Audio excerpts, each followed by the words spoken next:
Boa noite, Ian. Boa noite. Vamos aguardar as pessoas, né? Porque esse Vamos. início tem esses minutinhos aí de chegada, mas eu não posso deixar de olhar para você e já agradecer muito. Um Você está prazer. aqui conectado comigo com esse fuso horário incrível de 5 horas. Tá Aqui bom, são tranquilo. aqui é 7 aí, meia-noite, né? Meia-noite na França. Meia-noite e um agora. Vou tomar só um livro, talvez, para ficar um pouco mais alto, porque eu tô vendo a metade da minha Ok. cabeça. Tá ótimo. Vamos aproveitar esses minutinhos para Ok. esses ajustes, né? De imagem, de som. Ok, eu acho que fica melhor assim, não? Fica Ok, assim. mais um livro, não falta livro Mas acho que aqui. agora eu te perdi. Agora você tá Peraí. mais. É, isso. Isso. Então, 2 livros a mais e tá bom. Mais ou menos. Vai Isso. lá. Olha, tem pessoas incríveis entrando. Oi, Mari. Oi, Isabela. Oi, Ana Cláudia. Que prazer você aí com a gente. Nossa, olha. Isso aí, Márcio, obrigadíssimo. Hoje o Márcio, Ian, ele, Uhum, ele concorre comigo numa live às quartas-feiras, brincadeira. Eu que concorro com ele, que ele já começou primeiro, uhum. e aí ele nunca nos assiste, porque às 21 horas ele está com uma live acontecendo às quartas-feiras. Mas hoje, como a nossa é mais cedo, Aham. a gente tem o privilégio de ter o Márcio, que Prazer, Márcio. Bom eu te já ver. vou começar agradecendo, né? Porque para a gente não perder tempo, Ian, tem tanta coisa para a gente falar que eu vou fazer os meus agradecimentos para poder aproveitar esses minutos e a gente começa o nosso papo. Por favor. Primeiro, quero agradecer a todos, especialmente ao Márcio e à minha equipe, a Tauana, Jane, Simone, Robson, por estarem comigo nesses 10 anos de celebração do Bistrô, né? É uma grande conquista. E independente do momento que a gente está vivendo, né? Eu falei, pensei, conversei internamente com o grupo e falei, a gente precisa celebrar esses 10 anos, a gente precisa comemorar uma conquista, né? Um trabalho que muito sério. E vamos falar de coisas boas, porque esse é o DNA do Bistrô, esse é o DNA da minha equipe. E vamos olhar numa perspectiva positiva, mesmo num momento tão difícil, do ponto de vista de ajudar as pessoas também a pensar esse momento e o futuro. Então, essa série de lives foi criada para celebrar os 10 anos, mas também para trazer positividade para as pessoas nesse momento tão duro que a gente está vivendo. Na semana passada, Ian, eu estou no momento francês meu, você imagina a felicidade que eu estou, né? Hum. Na semana passada eu tive a honra de receber a Marie Benglac, que falou sobre conversas difíceis. Uhum. E hoje a gente vai ter o Ian Duzer, que vai falar sobre negociação. Os nossos encontros, pessoal, é sempre às quartas, às 21 horas, mas excepcionalmente, em função do fuso, a gente está fazendo esse às 19 horas, né? Tá perfeito. E eu queria também deixar um recadinho aqui antes de começar a conversar com o Ian, é que quem tiver algum tema de interesse, eu recebi várias sugestões. Então, se vocês tiverem temas de interesse, me passem para a gente programar para as próximas, né? Porque também fica uma troca interessante para que vocês, de fato, possam participar de temas que possam contribuir mais e mais aí com a vida pessoal e profissional. É isso. Bem, primeiro, Ian, já falei, mas vou repetir, a honra de recebê-lo, você que, além de um amigo, eu não sei se eu já te falei isso com essas palavras, mas você foi meu professor e você virou uma grande inspiração na minha vida. Opa, muito obrigado. É E para eu isso que. considero um mentor, né? Uma pessoa que Obrigado. eu acho que você tem ah, frases e publicações incríveis. Eu, inclusive, para essa live me preparei, tá? Eu fiz aqui um exercício Ó, e tá me consultei, deixando roxo. e consultei algumas coisas suas que eu achei relevante de também estar trazendo, né? Para a gente bater essa bola. Uhum. Então, eu vou apresentar, pessoal, o Ian, mas vou dar a palavra para ele. O Ian, ele é franco-brasileiro. Eu não sei quanto tempo o Ian está aqui no Brasil, ele pode contar para a gente. Ele é um PhD em gestão de risco, de informação e de decisão pela École de Paris, né? E tem pós-doc, que não é para qualquer um, gente, vamos combinar, né? em Harvard em negociação. Ele é autor de 23 livros em 8 países e já deu aula em mais de 50 universidades. Gente, isso é assim, né? De babar, de falar, meu Deus, que coisa incrível. É especialista em treinamento, em consultoria, ele tem um conhecimento enorme também no âmbito da educação corporativa, do conceito de universidade corporativa. É uma pessoa extremamente influente no governo, em todas as áreas, já trabalhou para diversas empresas no Brasil e em outros países, conhece muito da realidade brasileira, né? Porque, enfim, vive aqui também. Mora na França, né? E está lá nesse momento, né?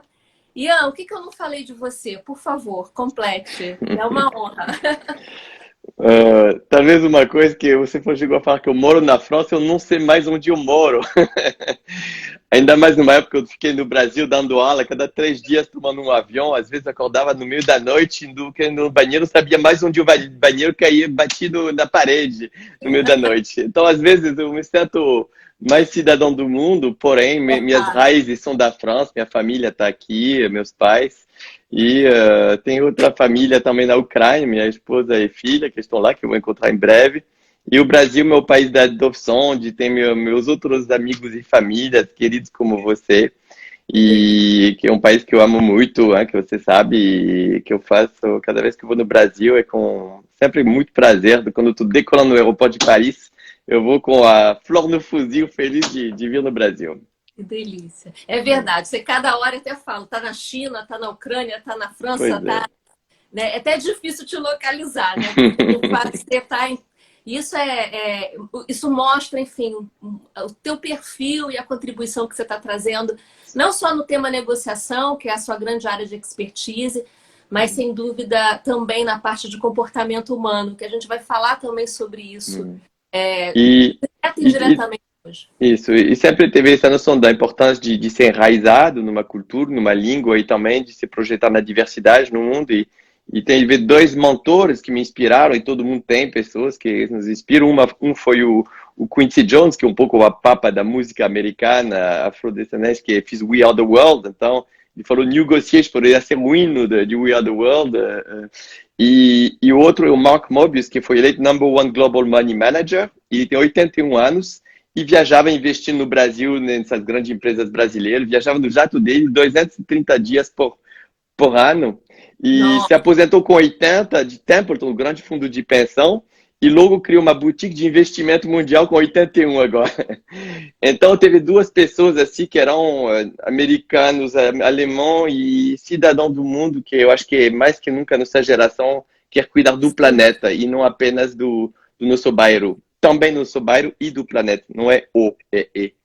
Sem dúvida. Nossa, assim, eu falei no início o quanto você me inspira, e certamente esse seu perfil, esse traço da sua, enfim, da sua atuação internacional é uma coisa que me inspira muito, né? Obrigado. Não ter essas fronteiras, não ter essas barreiras, né? E a Isso, gente acolher essa diversidade de uma maneira total, né?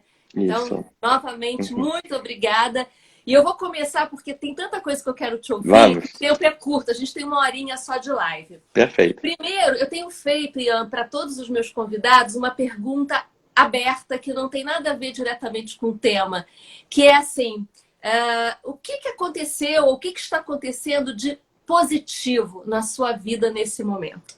Né? Uma coisa que você fala, olha, isso está sendo incrível, ou eu descobri isso e estou achando isso maravilhoso. O que de bom está acontecendo na vida do Ian nesse momento? O bom é que uma frase do Auguste Rodin, o escultor francês, que falava que tudo que você faz com o tempo respeita. E você falou na introdução, estamos em momentos difíceis, e os momentos difíceis de sacrifício, de pausa, de ficar na sombra das bibliotecas, ou o que seja, que dá a impressão de ralar, às vezes você recolhe fruta muito tempo depois. E hoje eu estou com mais de 7 projetos de livro, com alunos de mestrado que eu conheci na FGV já há 18 anos atrás, de doutorado, e nós estamos agora com 7 livros em andamento e que foram aprovados para a editora no mundo e que estão sendo escritos. Então, há pouco tempo estava no WhatsApp com um colega que está no Peru, outro no Brasil, outro na Indonésia, E é muito agradável de ter conversas, de ser criativo, de escrever a dois um livro, com mulheres, porque às vezes eu tenho perspectiva que eu não me encontro, não reparo que eu posso ser machista e é bom de ter essa dialética. Então, estou aprendendo muito nesse momento de pausa, onde eu não estou saindo nos bar, onde eu não estou saindo em nenhum lugar, e está sendo um momento agradável de ermita, quase. Aliás, isso que você falou, eu achei interessante na minha pesquisa, porque eu pesquisei mais ainda sobre você, sobre suas Uhum. obras. Você fala isso, né? Que você gosta de ter um ponto de vista feminino para escrever. Uhum. Eu achei isso tão incrível. Fala um pouco sobre isso.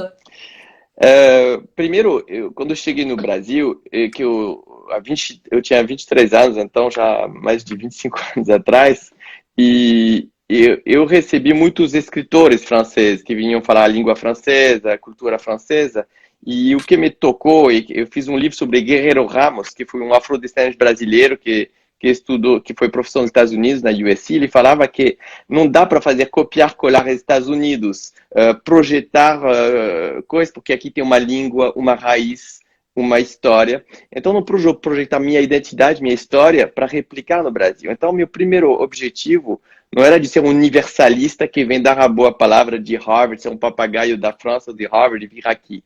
Eu quis com pessoas que são da raiz do local. E mais que isso, tomei o cuidado de fazer com pessoas que têm a diferença, que são mulheres. E para mim, tem perspectiva que a mulher tem que eu não enxergo e vice-versa. E me fiz pensar muito mais sobre mim, ainda mais com minha colega Mônica.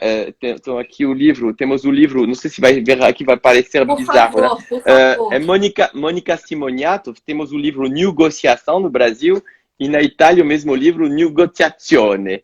E ela é professora na FGV também, e é italiana, casada com um brasileiro. E ela me fez reparar, falou, ela tem uma alergia aos machistas italianos, e ela me falou, isso é machista. E eu falei, poxa, você tem razão, não tinha reparado. Então temos muitos vieses Super. inconscientes, que seja de preconceito, de classificação, e é muito rico escrever com mulher para isso. Maravilhoso. Deconstruir nossas certezas, nossas crenças. Adorei, adorei. Quando eu li isso, eu falei, nossa, eu preciso falar disso na live. Uhum. Bem, a gente, quando estava planejando a live, eu achei muito interessante que antes mesmo da gente falar de negociação, você falou sobre a importância das soft skills, né? Uhum. Você Uhum. trouxe isso, eu falei, nossa, a gente precisa falar disso também, né? E eu Sim. queria, então, te ouvir um pouco em relação, né? Quais são, na sua opinião, os principais aspectos das soft skills e como desenvolver, tanto do ponto de vista das relações interpessoais, quanto da perspectiva da negociação, que é o nosso tema, Uhum. né? Porque alguns dos seus lives que eu gostei sobre empatia, sobre conversas difíceis, eu falei uma transição perfeita para a negociação, uma continuidade, porque uma estatística do Carnegie Institute of Technology atesta, não sei como calcularam isso, que 80% do seu sucesso da vida depende da sua habilidade de comunicar, de liderança, de convencer e de negociar. E apenas 20% do seu sucesso vem da sua competência técnica, para arquiteto, arquitetura, para médico, medicina, para contador, contabilidade. Em outras palavras, as universidades que não ensinam essas capacidades de se comunicar, de lidar com o outro, de influência, de negociar, estão só dando 20% do salário dos seus estudantes. Então, me parece crucial de repensar essas soft skills. E quais são essas soft skills?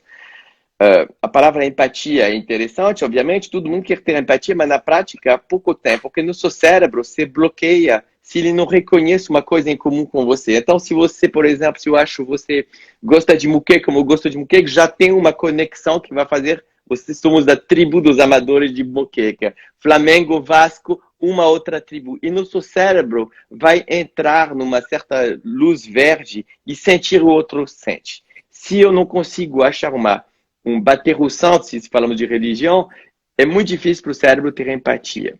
Então, tem processos que temos que construir para criar ponte com o outro.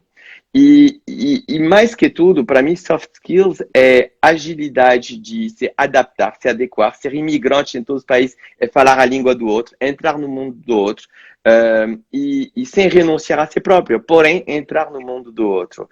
Então, eu acho que uma das virtudes é a adaptabilidade, maleabilidade, ser acomodador, não entrar no clash toda hora que tem uma diferença de interesse, de percepção. E simplesmente, eu vou dizer a frase mais óbvia, ser simpático, não ser um chato.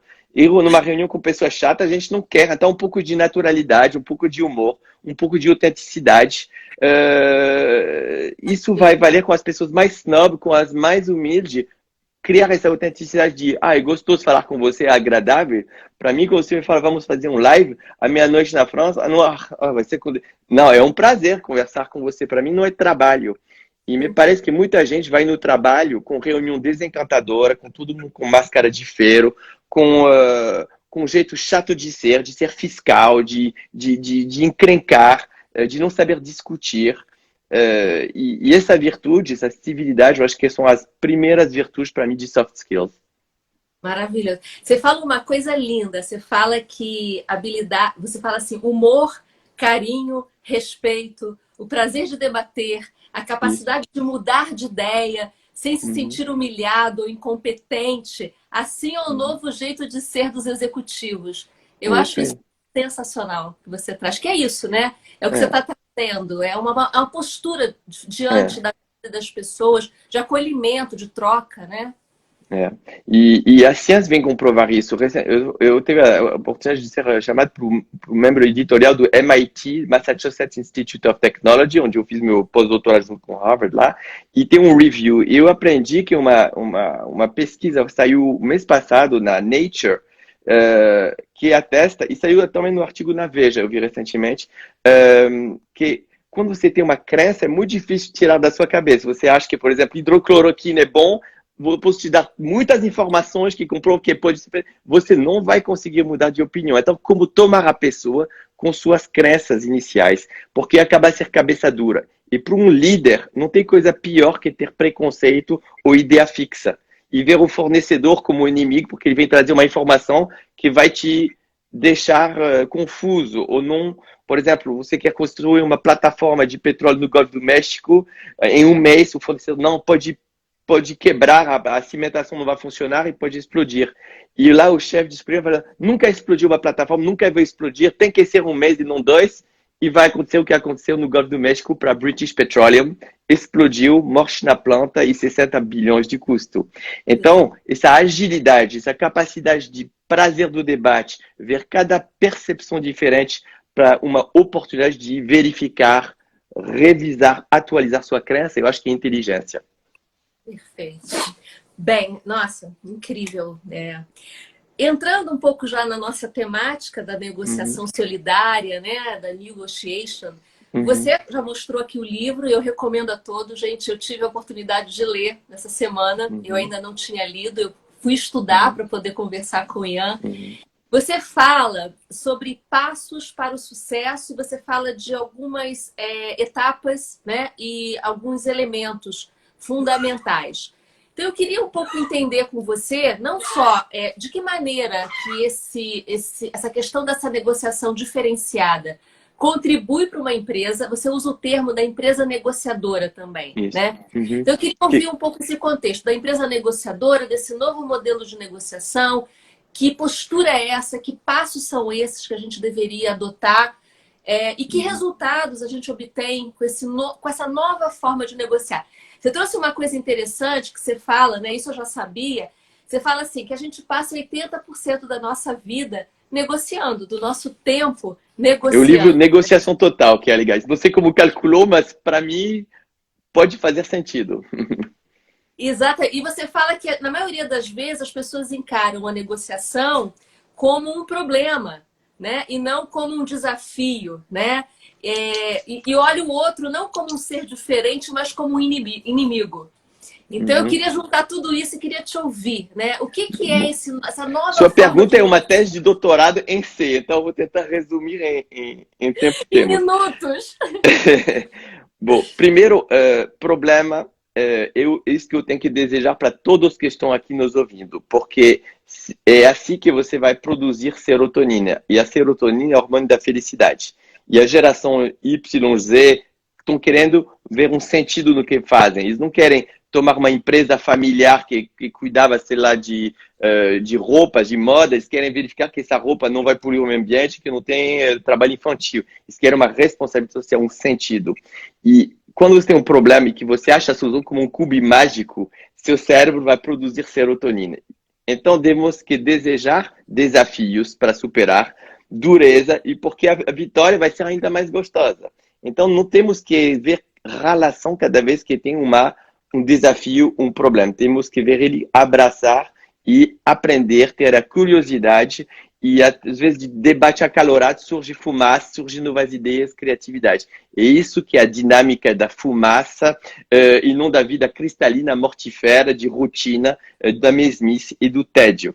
Então, não vê o Nadal, quando ele entra na final do US Open, com o Federer na final de Wimbledon, para 5 horas com o Djokovic, eles têm a paixão, o grit, a perseverança. Eles vão suar, eles vão ralar pra caramba, mas a vitória vai ser fantástica. E se tem defesa, vão ser orgulhosos dessa perseverança que tinham.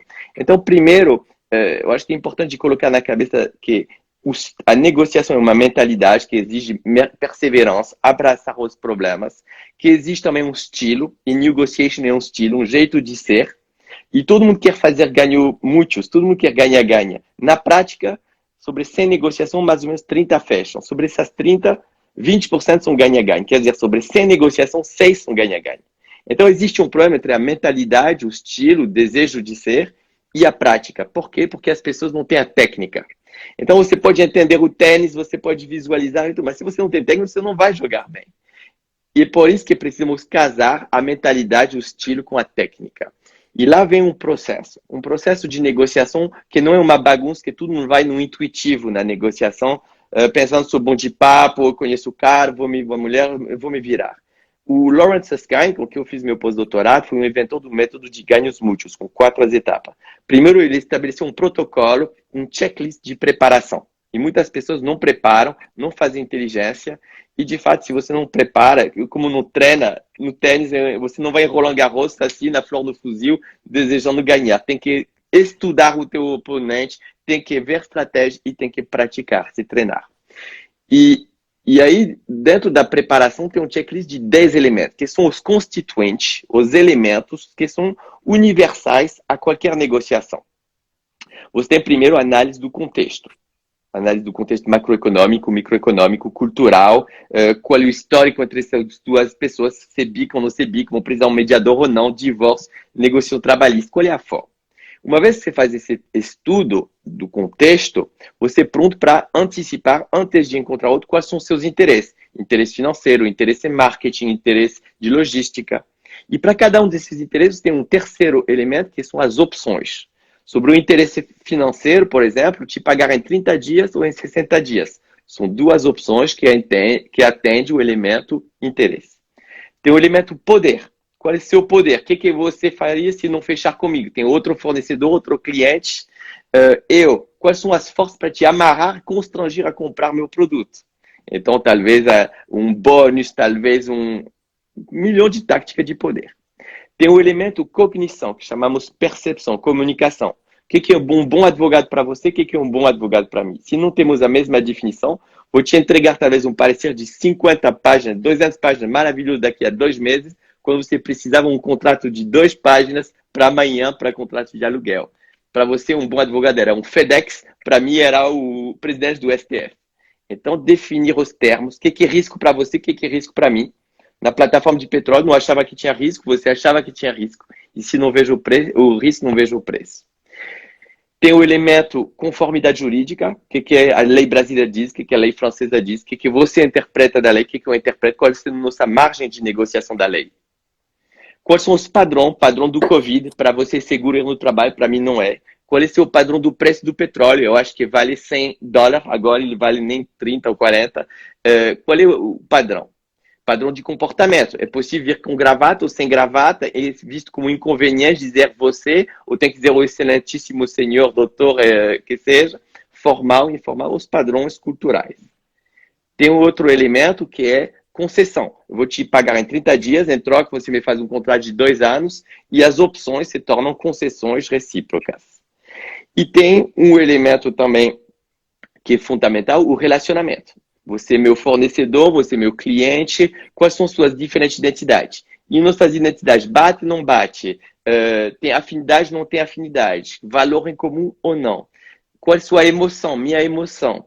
Eu estou com raiva, estou com medo, estou com euforia no projeto e como vamos articular nossas emoções, porque todas são boas. A raiva pode ser vista como negativa, mas graças a Deus que o Mandela estava com raiva da apartheid. Ainda bem que o Gandhi não obedeceu na lei inglesa e achou que era maravilhosa a lei inglesa, que tinha que respeitar a lei, a Constituição, e que ele ficou revoltado e transformou a lei no colonialismo. E assim vai o elemento mais estratégico em negociação, que é o elemento tempo. É a maior fonte de conflito em negociação. Você quer um relacionamento de curto prazo, longo prazo. Hoje, ninguém sabe como vai ser o futuro da economia, quando não tem certeza no presente. Com prazo de negociar para amanhã ou sem prazo, temos todo ano para negociar, faca na garganta ou não. Enfim, você trabalha mais rápido, você é do jurídico, você funciona a 50 por hora, eu sou do comercial, funciona a 200 por hora. E o pessoal de produção a 30 por hora. Então, como que vamos sincronizar departamentos que se enlouquecem? Então, tem todo um trabalho de manipular e ver onde manipular o elemento que é problemático. Problema de relacionamento, como vamos alinhar. Problema de interesse, que são diferentes, como talvez achar uma solução, uma combinação. Um que faz muitas concessões, outro que não faz, como equilibrar. Para você não ganhar 10-0, mas talvez ficar um 5-5. Então, tem todo um trabalho de organizar a condução da negociação, a preparação. Depois, o grande erro dos negociadores é de pular a etapa 2, que é a etapa de criação de valor, um momento de conversa exploratória, um momento de brainstorming, né? Onde você está ouvindo o outro, fazendo o que é teu interesse, o que é meu interesse, que tal fazer 30 dias, que tal pagar em 90 dias. E esse momento não fala do preço, porque o preço é um momento crítico na negociação. O problema é que as pessoas pulam logo, não preparam, não fazem criação de valor e vão para a etapa 3, chamada de divisão de valor, onde fala 1 milhão, 2 milhões, que é absurdo, é caro, e começa no clash. Bom, vamos falar de outra coisa, tenta voltar na etapa 2 e já está tarde demais, o relacionamento foi para o espaço, um criticou o produto do outro e não fecham. Então, tem preparação, 1, 2, criação de valor, 3, divisão do valor e 4, fechamento com todas as cláusulas de amarrar o contrato. O problema é que o mundo bagunçava tudo, não preparava, falava do preço, depois tentava falava de outros interesses para aumentar o tamanho do bolo e fechava a língua pendurada com o maratona e fechava pouco. Então, o que foi o trabalho foi de alinhar as 4 etapas do Susskind, do método de ganhos mútuos, e de fazer um pouco mais que os 7 elementos do William Ury, que fez um livro best-seller mundial nos anos 80, chamado Chegando ao Sim. Sou muito grato à contribuição dele, ele que me recomendou lá no pós-doutorado. E eu falei, tem que incluir alguns elementos que não estavam lá. O elemento tempo, eu integrei. O elemento conformidade jurídica, para ver nossa margem de negociação dentro da lei. Caprichamos comunicação para cognição, para ver as ciências cognitivas, neurociência, percepção. E o elemento, então, contexto, que não estava lá para fazer inteligência, porque você não joga em Roland Garros como você joga em Wimbledon. Então, assim fizemos uma matriz de negociação, onde você tem 4 etapas de forma horizontal, 10 elementos, e esses elementos entram em cada uma dessas etapas. Aí permite tornar o implícito explícito e de conciliar um estilo, uma mentalidade com uma técnica. Maravilhoso. Você chama também da negociação solidária, né? Sim. Explora um pouco, Ian, assim, qual é essa perspectiva? Como se chegar, evidentemente usando a técnica, como você já trouxe, mas por que você traz essa terminologia? Eu achei muito interessante quando você trouxe o título para a nossa conversa.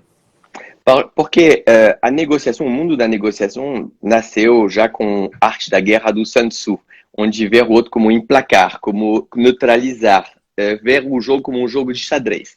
Você tem o jeito interesseiro, negociar baseando nos interesses, se tornar interesseiro. Você tem o jeito de Donald Trump, the art of the deal, blefar, ameaçar, ser autoritário, ganhar do outro. E nós estamos numa geração, no mundo, que entendeu que isso é pensamento de curto prazo. A sustentabilidade impõe que as empresas, não por altruísmo, por ser Madre Teresa, mas por egoísmo próprio, mas que acabou se tornar altruísmo interesseiro, é que um bom cliente, as empresas que fazem as maiores margens, o melhor dinheiro, são as empresas familiares ou com capital fechado, que têm o luxo de pensar daqui a 10 anos, de fazer estratégia e não tática de curto prazo, satisfazer o quarter earnings ou o investidor especulador de 33 segundos. E isso faz o quê? Que você vai fidelizar seu cliente interno, fazendo treinamento, fazendo tudo para ele ser eficaz e querer ficar, porque custa para algumas indústrias 15 anos para ser um funcionário eficiente. Se você fala para como chama a empresa? Suez, Vinci Energia, que é uma das líderes da energia no mundo, a diretora de RH me falou, para mim, uma pessoa eficaz demora 15 anos para ser do métier. Então, se ele sai daqui a 5 anos por não ter sido reconhecido, valorizado, formado, não vale. Então, fidelizar o cliente interno. Walmart, no auge da competitividade acirrada do supermercado, das margens nos milímetros de centímetros de dinheiro. Eles perceberam que para toda a publicidade que fazem, para você ir no supermercado comprar uma lata de Coca-Cola, Pepsi-Cola, Ambev, que seja, e você não voltar, não vale a pena. Só vale a pena se você volta. Então, fidelizar, satisfazer, pensar o longo prazo se tornou necessário. E o investidor que fica, não aquele especulativo que quer rachar tudo, os treinamentos, por exemplo, na plataforma de petróleo da BP para maximizar o lucro desse ano, ele não vai estar aqui para pagar os 60 bilhões e 20 anos de processo que a BP vai pegar de ter sido muito ávido nos benefícios imediatos, sem solidariedade para as futuras gerações, no meio ambiente, para as pessoas trabalhando e para a reputação futura da empresa que vai viver muitos anos. E hoje, nós estamos num mundo onde um CEO, um líder, tem 80% de perder seu emprego dentro de 4 anos. Por um escândalo da British Petroleum, da Brumadinho, como chama, do Harvey Weinstein. Todo mundo é vulnerável. Entramos na era do risco, que impõe de ouvir, de ser solidário, porque a marca deve progredir. É lá que você vai ter margem. Senão, você vai ser um qualquer para o teu funcionário, um qualquer para o teu cliente, um qualquer para o teu acionista e um qualquer para a comunidade. E se você é um qualquer, é o fim, porque tem indiferenciação. Você se torna um proletário e você não vai ter mais margem. E hoje a loucura do mundo é chegar a manter as margens, com identidade forte, com justamente solidariedade. Justamente a economia positiva é essa que pensa justamente o longo prazo, a limitar esses riscos, a garantir a satisfação, e vem toda uma filosofia atrás, a famosa psicologia positiva do Martin Seligman, que cuida, se você vem frio na barriga na empresa, ou você vai ficar doente, ou você vai estar ausente toda hora, ou vai fazer tudo para partir assim que puder. Então vai custar muito caro. E nós estamos hoje constrangidos a fazer a negociação que deixa o fornecedor viver e ser feliz com você, que deixa o cliente ver que você não enganou, manipulou, fez a lei de Gerson e deixou ele na seca. E que esse funcionário não é um escravo, escravidão moderno, proletarizado, que você usa ele, manipula ele e tira ele a qualquer momento. Se ele sente essa solidariedade, ele vai ter e não vai olhar o relógio. Como eu vi uma vez, trabalhando numa organização pública, tinha uma coisa que ninguém podia roubar, era o relógio central, porque todo mundo ficava de olho no relógio o dia inteiro. E às 5 horas em ponto, todo mundo metia o pé para pegar o elevador, e às 5:00 não tinha mais ninguém nos escritórios. Por quê? Porque, claro, sem reconhecimento, sem gratidão, pessoas chatas, só dá isso. E a negociação moderna não vai ter para ser assim com seus funcionários, porque eles vão ter outras oportunidades. Nossa, olha, sem palavras, maravilhoso. O pessoal está aqui começando a reagir, né? Ana Cláudia, que conteúdo incrível. Ana que é atuante na NTS. Obrigado, Ana. Ana Cláudia Freire, você deve conhecer, trabalhou comigo na Vale, atualmente está na IBM. Aqui dando esse elogio. Fernanda Zardo arrasou, Mari Trem, maravilhoso. Obrigado. A Ana NTS dizendo que conteúdo. Isso que são os amigos, né? Não, pois é, né? Mas a gente convida também os amigos. Aí eu vejo, né, o Bruno, que foi um aluno meu de Goiás aqui. Bruno. Olha. Advogado. A Ana está perguntando se a live vai durar 3, 4, 5 horas, porque ela está adorando aqui o conteúdo. Olha, que a gente não entrou em outros assuntos. Para isso tem os livros, hein? Não espero ser Paulo Coelho, mas tem esse livro que conta muito disso. Negociação e Administração de Conflito, editora FGV. Eu já Maravilhoso. desisti de ser milionário com livro há muito tempo, mas esse livro resume bastante coisas. Nossa, Ian, eu não quero perder um minuto com Tá bom, você, vamos porque a lá. gente tem tantas coisas legais para falar. Você também falou muito sobre a questão da transformação digital Sim. e o quanto que ela tem impactado, inclusive, as negociações, né? Uhum. Trazendo novos formatos, enfim.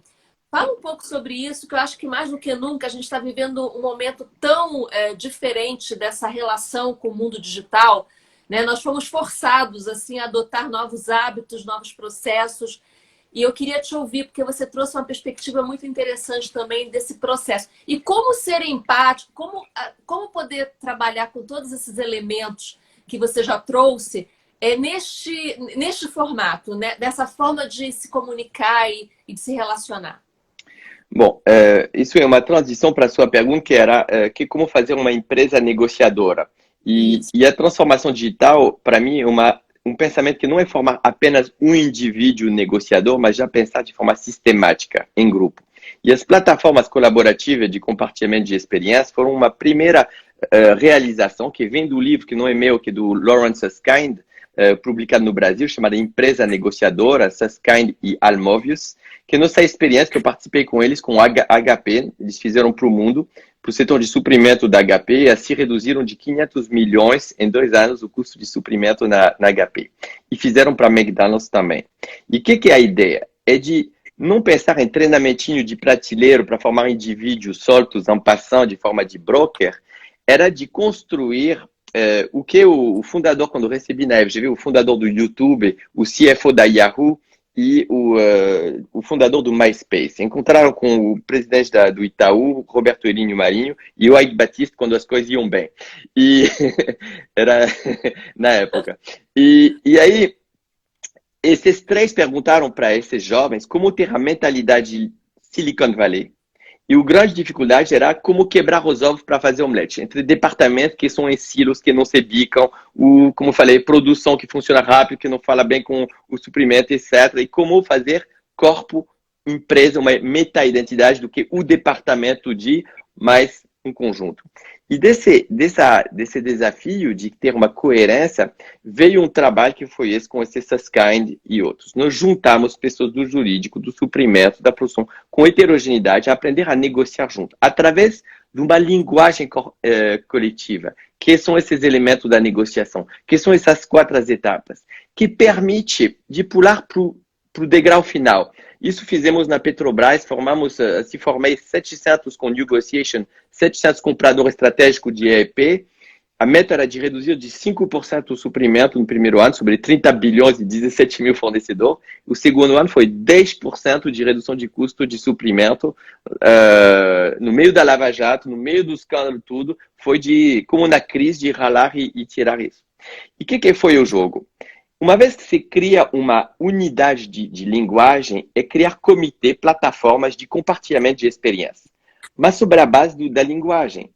Então, hoje, as pessoas nessas empresas HP, Petrobras, são capazes, em 15 minutos, de te resumir uma negociação complexa lá de Petrobras com Technip, uma negociação de 1 ano, em 10 PowerPoints, 10 elementos que acaba de dizer interesse da Petrobras, interesse da Technip. Opção da Petrobras, opção. Concessão da Petrobras, papapá. E assim os outros dizem, eu teve uma negociação similar, eu fiz essa concessão. Aqui a Lei 56 permite. Aqui eu conheço o cara, gente boa, ele é flamenguista, aí vou com ele, o vascaíno, tanto faz. E assim vai. E então, eles permitem de calibrar e chegar mais sereno na negociação e de uma situação prolixa, que ia demorar horas para contar, eles vêm logo com soluções para culminar, para convergir. Então, aumenta a probabilidade de fechar acordo, a produtividade para fechar acordo e o valor desses acordos aumenta o tamanho do bolo com mais opções do que 1 milhão, 2 milhões e fechou. E lá que vem o desdobramento da transformação digital. Pode ser no Rio, fizemos manual, porque todo mundo de suprimento, grosso modo, apesar de ter no Brasil todo, os produtos estratégicos eram no Rio, mas criamos comitê. Mas a empresa como Alibaba, que me chamou na China, eu pensei que eu tinha visto tudo com a Petrobras, mas não, porque lá na China, na Alibaba, eles têm 120 mil fornecedores no mundo inteiro. Então, como conhecer teu fornecedor? Obviamente, você mal vai encontrar ele. Então, lá eles têm determinado processo de data mining, para conhecer os desejos e as preferências de cada um sistema de compartilhamento de experiência a nível organizacional dentro da Alibaba. Isso que foi feito na McDonald's, isso que foi feito na HP. E se eu simplifico tudo numa frase em um livro que chama A Revolução das Plataformas, que é essa transformação digital, se você faz o concurso, o jogo Quem Quer Ser Milionário, né? E lá a pergunta de 1 milhão é quantos habitantes em Tóquio? E você não sabe. Ou você liga para o teu amigo, professor de geografia, o teu líder, teu chefe que entende de tudo, ou você liga para a multidão lá no estúdio, né, que pode te dar a opinião. Se você liga para o expert, para o teu chefe, 60% de chance que ele tenha a solução. Se você pergunta para o coletivo na sala, no estúdio, 93% que eles têm a solução.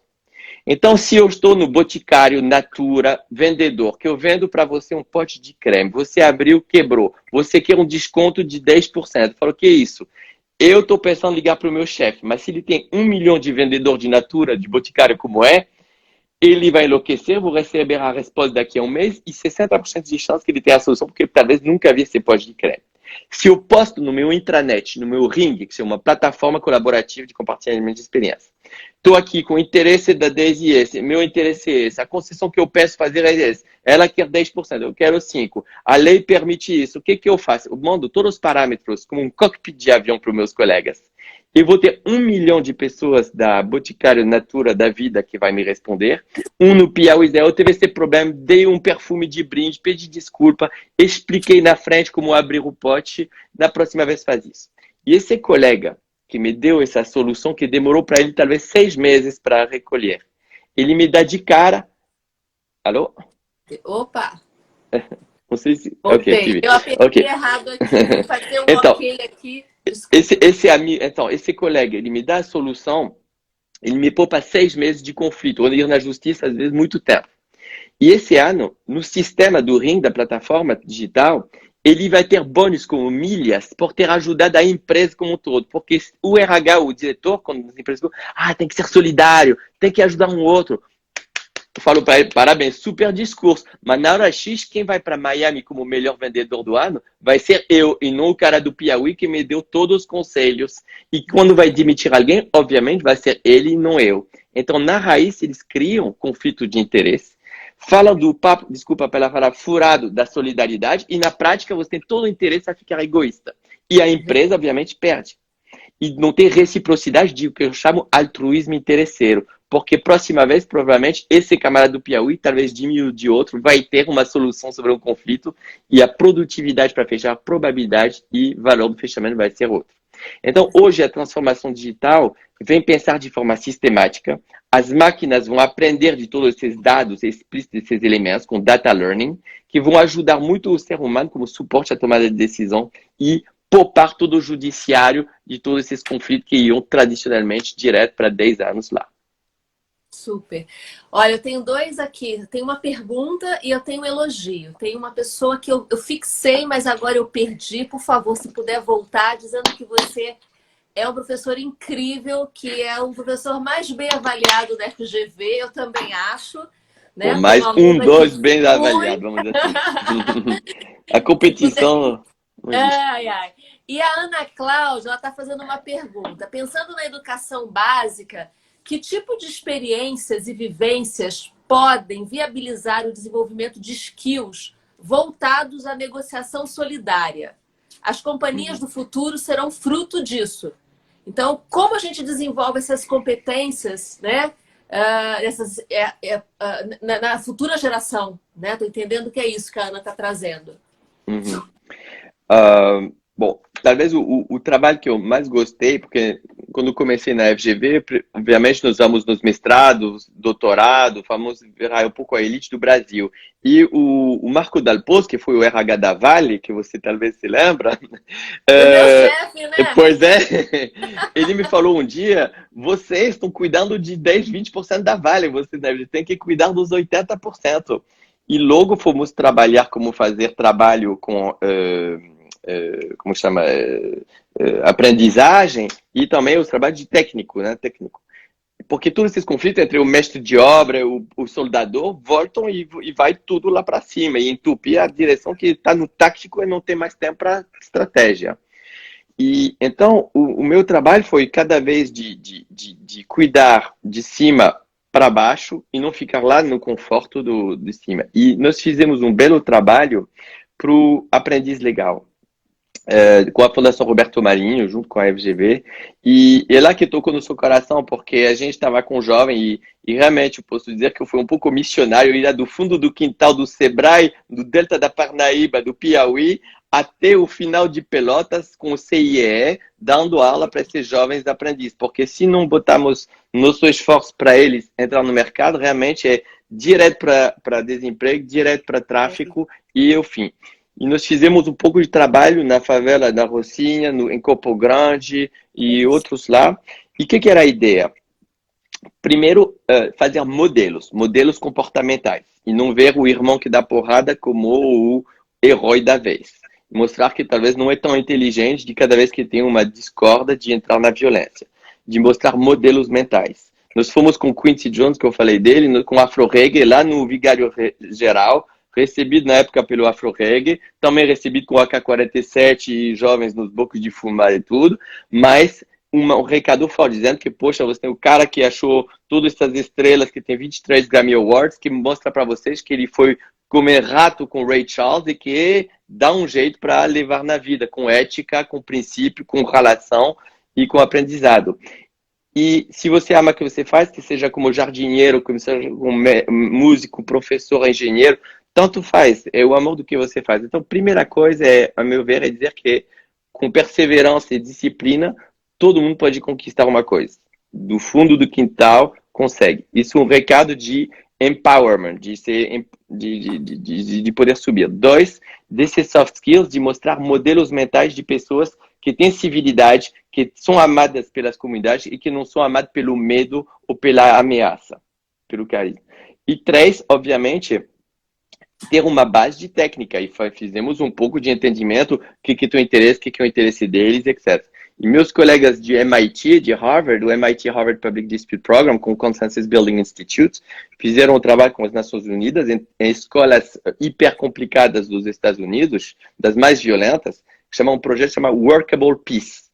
E também mostrando método de saber discordar, quando o outro quebra, faz cair teu copo e quebra, fala, que porra é essa? Ter um controle emocional na medida do possível e sabendo que não podemos ser também iludidos que tem situação de não vamos mudar pessoas. Tem jovens que foram vítimas de traumatismo, que quando estão vendo você sorrir, qualquer sorriso vai ser agressivo e vai ser quase impossível de transformar esses circuitos assim.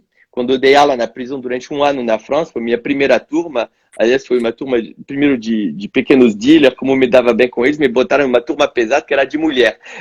Mas é mulher que cortou o marido em 2 partes, a outra namorada em 2 botou na máquina de lavar, que eu pensei que era para o psiquiátrico, mas não eram nervosas. Mas lá tem pessoas que você sai da prisão e volta, residência, como você sabe, 60% não tem aprendizado. Então, infelizmente, a negociação não é solução milagrosa. Existe caso onde podemos ser transformadores, existe caso onde tem pessoas com passível violento, com herança violenta, e que infelizmente não vamos poder transformar. E é lá que temos que ter um pouco de sabedoria, de humildade, de não cantar, vangloriar, inserção dos jovens para todos e vai dar certo. Eu adorei quando você citou a questão do formação de aprendizes. A Ana certamente deve ter se mobilizado muito com isso, assim como outras pessoas que estão nessa live, a Fernanda Zardo, a Regina Bronstein, que não está aqui, que está morando em Portugal atualmente. A gente investiu muito quando trabalhávamos juntas na Vale, na época do Dalpoço, em programas dessa natureza. Então, esse ponto que você trouxe na sua resposta, muito mais completa, mas é de uma relevância, de uma necessidade tão extrema, né? Programas voltados a essa formação, a essa preparação, enfim. E olhando não como você trouxe lá no início, não apenas o hard skill, não só o técnico, não para formar um soldador ou um mecânico, mas alguém que de fato tenha capacidade, condição de ter modelos, ter referências, é a cidadania, né? E para te mostrar como é sofisticado, o francês astronauta lá, que foi na Estação Mundial, ele falou, você talvez está projetado para ser um dos que vão lá para Marte, né, na missão de Marte. Qual é o perfil de pessoas para ir para Marte? Falou, pessoas que sabem lidar com outros, que sabem lidar com problemas sem agressividade, que têm convivência fácil, que têm agilidade de discussão com civilidade, com elegância. Eu acho que, ao final das contas, é isso que conta, é por isso que a música ajuda, que a arte ajuda, que a filosofia ajuda, e que eu não concordo com o Bolsonaro, com tudo que ele fala. Tem algumas coisas que eu concordo com ele, não quero entrar na política, mas quando ele fala que filosofia e cultura é um pouco assim evasivo, eu acho que não é por aí, ao contrário, é o cimento. E a frase melhor que eu ouvi esses últimos 3 anos foi quando eu encontrei o Bill Clinton nos Estados Unidos, e ele me falou que todos os conflitos que ele enfrentou na vida começaram e acabaram com a gestão da identidade. Então, como você foi tratado como pessoa do subúrbio, não do subúrbio, com cor, sem cor, etc. E justamente a cultura é essa base. E educar cultura brasileira, tuas raízes, tua língua, para mim é mais fundamental do que ensinar se você vai ser um bom arquiteto depois para saber fazer o computador funcionar ou não. Ian, nós já estamos no finalzinho. Eu só vou chamar aqui o nome o Vitorino, que falou que você é o melhor mestre da FGV. Eu estava devendo o nome dele. Galileu e Bianca tá falando da Social Skill and Emotional Intelligence. Foi tudo que a gente trouxe até agora, isso mesmo. E eu queria fazer uma última pergunta para deixar os minutinhos finais, que a gente tem 9 minutinhos só. Você falou agora da palavra arquiteto, né? De ser esse arquiteto. Eu queria trazer de uma maneira assim bem focada até para o profissional de recursos humanos, que é grande parte, provavelmente 50% do nosso público aqui agora. Você diz assim que o profissional de recursos humanos tem que ser um arquiteto organizacional. Eu adoro isso. Eu queria te ouvir um minutinho e já pedir que você se despedisse, trazendo também um recado, falando um pouco do seu trabalho, alguma coisa que você queira divulgar. Ok. Para mim, quando eu fiz um trabalho com a ABRH, né, Associação Brasileira de Recursos Humanos, uma das primeiras coisas que eu falei é vocês vão se tornar, talvez, com os cartórios se você não se moderniza a todo vapor. Os cartórios estão também me vendo e estão desesperados para entrar na transformação digital, senão vão ficar Kodak na nova era digital. E o RH também. Falei, se você se contentam de ser um broker de treinamentinho de prateleira, onde você vai ter uma unidade que te pede um treinamento de contabilidade, busca lá, vai no TripAdvisor dos treinamentinhos, compra um e vai, ou contrata, demite, isso a máquina faz já muito melhor que você, se é isso. Então, o seu trabalho, a meu ver, de arquitetura, é justamente esse, de incorporar as unidades, de fazer esse famoso quebrar os ovos para fazer omelete, de juntar departamentos que ficam em silos, e com essa habilidade de construir uma empresa negociadora que vai agilizar os custos-benefícios de coordenação, que são muito difíceis, esses custos de coordenação, de erros, fatalmente, e sincronizar os departamentos, que é outra dificuldade. E com isso, o Covid, para o bem e para o mal, entrou para fazer a transformação digital também, através das relações que vão passar cada vez mais na tela. Hoje, nós vamos ter cada vez mais plataformas colaborativas de compartilhamento de experiência. E lá que a arquitetura se faz. É lá que o RH tem a missão de não fazer apenas treinamento, mas fazer clínicas orientadas para problema, de voltar à cultura da empresa e não falar da empresa em um lugar anônimo, sem nenhum valor, se a empresa é uma tribo, onde você vai se reconhecer, onde vai ter solidariedade, se somos uma tribo. Então, ele deve fazer a arquitetura dos valores, a arquitetura da coesão organizacional. Isso é um trabalho de estratégia. Lá, o RH da HP, que criou $500 milhões, ele começou com o suprimento, mas juntou pessoa de venda, juntou pessoa da logística, pessoa de finanças, e isso que permitiu de poupar $500 milhões ao final do ano. Então, tem um valor tangível dessa contribuição. Não é um desejo um pouco de filosofia pipa voadora, que às vezes percebe que um psicólogo, agente do trânsito, você fala, depois você fala, seja gentil. Não, é concreto.